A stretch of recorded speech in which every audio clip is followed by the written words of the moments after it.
Hi guys, Natalie Anderson here. In today's quick blog, I just want to give you a cheat sheet or a checklist for some signs of adrenal fatigue. So early signs that you might notice in your body that are suggesting maybe you need to take a bit of caution or nourish or look after your adrenal glands. I've been doing or just adding a couple of bonus bits to our nutritional therapy for adrenals program, and I did the checklist, and as I'm doing, I'm kind of thinking, well, hey, you would probably like this checklist too. So that's what today's blog is about. I really just want to, I guess, paint a picture of the journey that your adrenal glands go through, and they are glands that produce hormones within the body. A couple of the more commonly known hormones being cortisol and adrenaline. So these are your stress hormones, so their response to stress. So what happens, when you say you take a complaint at work, your body that notices that response to stress. So say someone's yelling at you, you see that as a threat, and your body goes into that sort of fight or flight response. Now, adrenaline increases, so that generally tends to be your short-term response to stress. So you're getting ready to fight or flee, and that means that all your blood's sort of going to your periphery, so your arms and your legs, so that you can run or fight.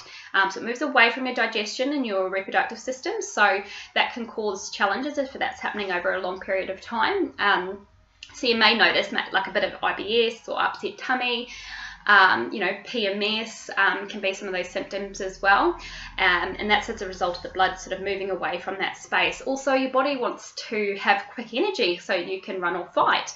It doesn't know that you're just talking on the phone and you're not planning on doing any running or physical fighting, so it prepares you for that, and by doing that it gets your glycogen stores, which are within your muscles and your liver, and it breaks them down into glucose, which is basically just sugar, and it dumps that into your blood, so you've got quick energy. As you can appreciate, there's some consequences of having that quick dump of sugar into your blood. It spikes your blood sugar level, and then also your body's quite good at balancing that again, so insulin comes in to help bring that back down again, so your blood sugars are going up and down as a result of this stress. So you can see how foods are craved during this time, especially carbohydrates and sugars, but also keep in mind insulin is your fat storing hormone. By having that in your body because because of stress as opposed to even food, then it goes into storing that glucose as fat instead of glycogen, or the leftovers get stored as fat. So also cortisol tends to be more of your longer term stress hormone. So if you tend to be in the stress state a lot, then this becomes your predominant hormone. And again, the consequences of cortisol within your body, look, it has its purpose, like it has an optimal range, and when you're in that optimal range, it has anti-inflammatory effects. It helps you get up in the morning, so it kicks in first thing in the morning, and it helps you get up and feel alert. So it certainly has its purpose within the body, and what happens though is that it gets too much happens, or gets released. So initially, when this gets released, your body adapts. It's amazing. So your body adapts to these stresses, and you notice those sort of short-term stress response.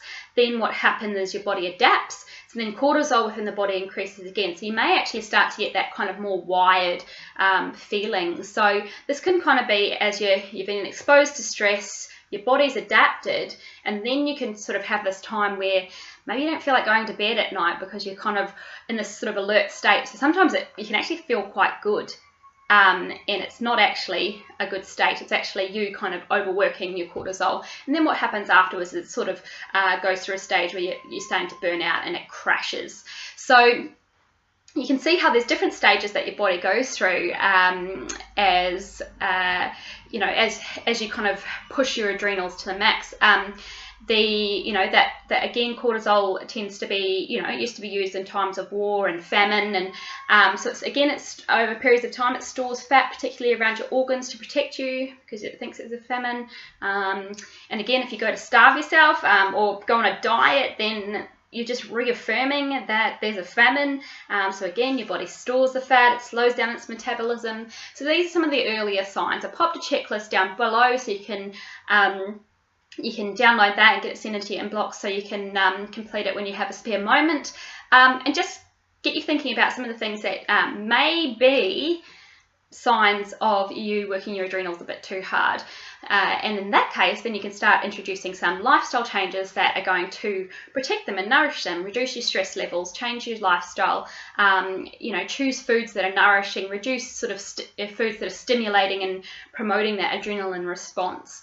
So that's it for today's blog. As always, I'd love to hear from you. Tell me, can you relate to any of these symptoms? Do you see yourself as one of those earlier symptoms, or are you starting to see some of that progression?